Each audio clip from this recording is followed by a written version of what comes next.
سامری جادوگر اور حضرت موسیٰ علیہ السلام کا واقعہ۔ فرعون کی ہلاکت کے بعد بنی اسرائیل اس کے چنگل سے آزاد ہوئے تو سب کے سب حضرت موسیٰ علیہ السلام پر ایمان لے آئے۔ حضرت موسیٰ علیہ السلام کو خداوند کریم کا یہ حکم ہوا کہ وہ 40 راتوں کے لیے کوہ طور پر اعتکاف کرے۔ اس کے بعد انہیں کتاب توریت دی جائے گی۔ چنانچہ حضرت موسیٰ علیہ السلام کو کوہ طور پر چلے گئے اور بنی اسرائیل کو اپنے بھائی حضرت ہارون علیہ السلام کے سپرد کر گئے۔ آپ 40 دن تک دن بھر روزے رکھتے اور ساری رات عبادت میں مشغول رہتے۔ جب دوسری طرف بنی اسرائیل میں ایک شخص رہتا تھا جس کا نام سامری تھا، جو طبعی طور پر نہایت گمراہ کن آدمی تھا۔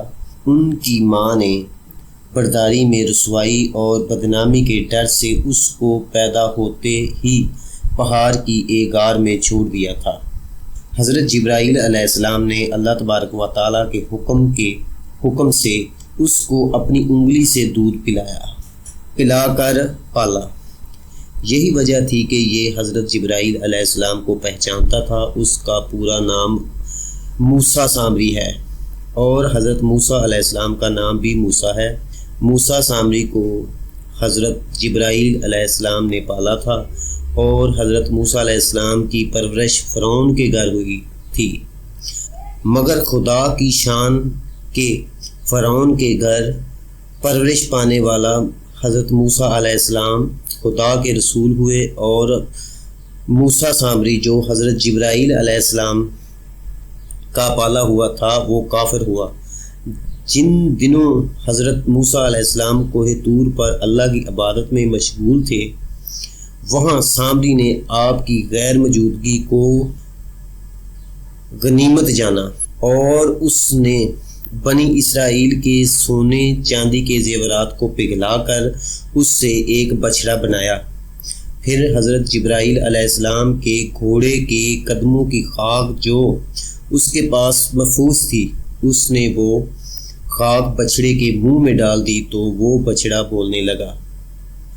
پھر سامری نے مجمع عام میں یہ تقریر شروع کر دی کہ اے بنی اسرائیل، حضرت موسیٰ علیہ السلام خدا سے بات کرنے کے لیے کوہ طور پر تشریف لے گئے ہیں، لیکن خدا تو ہم لوگوں کے پاس آ گیا ہے، اور بچڑے کی طرف اشارہ کر کے بولا کہ یہ خدا ہے۔ اس نے ایسی گمراہ کن تقریر کی کہ بنی اسرائیل کو بچڑے کے خدا ہونے کا یقین آ گیا اور وہ بچڑے کو پوجنے لگے۔ بیان کیا جاتا ہے کہ اس وقت 12,000 آدمیوں کے سوائے ساری قوم نے چاندی سونے کے بچڑے کو بولتا دیکھ کر اس کو خدا مان لیا اور اس کے آگے سجدہ کر دیا، اس بچڑے کو پوجنے لگے۔ چنانچہ جب 40 دنوں کے بعد حضرت موسیٰ علیہ السلام اللہ تبارک و تعالیٰ سے ہم کلام ہو کر اور توریت شریف لے کر بستی میں تشریف لائے اور قوم کو بچڑا پوجتے ہوئے دیکھا تو آپ پر بے حد غصہ اور جلال طاری ہو گیا۔ آپ نے اپنے بھائی حضرت ہارون علیہ السلام کو ڈانٹا اور فرمانے لگے کہ کیوں تم نے ان لوگوں کو اس کام سے نہیں روکا؟ حضرت ہارون علیہ السلام نے معذرت کرنے لگے۔ حضرت ہارون علیہ السلام کی معذرت سن کر حضرت موسیٰ علیہ السلام کا غصہ ٹھنڈا پڑ گیا۔ اس کے بعد آپ نے اپنے بھائی حضرت ہارون علیہ السلام کے لیے رحمت اور معذرت کی دعا فرمائی۔ پھر آپ نے اس بچڑے کو توڑ پھوڑ کر اور جلا کر اس کو ریزہ ریزہ کر کے دریا میں بہا دیا۔ اللہ تعالیٰ کا یہ حکم نازل ہوا کہ جن لوگوں نے بچڑے کی پرستش نہیں کی ہے وہ لوگ بچڑا پوجنے والوں کو قتل کریں۔ اس کے بعد حضرت موسیٰ علیہ السلام نے چن کر اچھے 70 آدمیوں کو ساتھ لیا اور کوہ طور پر تشریف لے گئے۔ جب لوگ کوہ طور پر طلب معذرت اور استغفار کرنے لگے تو اللہ تعالیٰ کی طرف سے آواز آئی اے بنی اسرائیل والو، میرے سوا تمہارا کوئی معبود نہیں، میں نے ہی تم لوگوں کو فرعون کے ظلم سے نجات دے کر تم لوگوں کو فرعون کے ظلم سے بچایا ہے، لہٰذا تم لوگ صرف میری ہی عبادت کرو اور میرے سوا کسی کو مت پوجو۔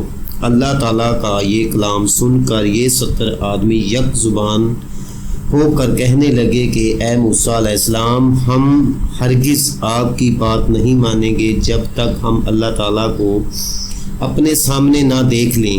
یہ 70 آدمی اپنی ضد پر بالکل اڑ گئے، ہم کو خدا کا دیدار کروائے ورنہ ہم نہیں مانیں گے۔ حضرت موسیٰ علیہ السلام نے ان لوگوں کو بہت سمجھایا مگر وہ اپنے مطالبے پر اڑے رہے۔ اللہ تعالیٰ نے اپنے غضب و جلال کا اظہار اس طرح فرمایا کہ ایک فرشتہ آیا اور اس نے ایک ایسی خوفناک چیخ ماری کہ خوف اور دہشت سے ان لوگوں کے دل پھٹ گئے اور یہ 70 آدمی مر گئے۔ پھر حضرت موسیٰ علیہ السلام نے اللہ تعالیٰ سے ان لوگوں کے لیے زندہ ہو جانے کی دعا مانگی تو یہ لوگ زندہ ہو گئے۔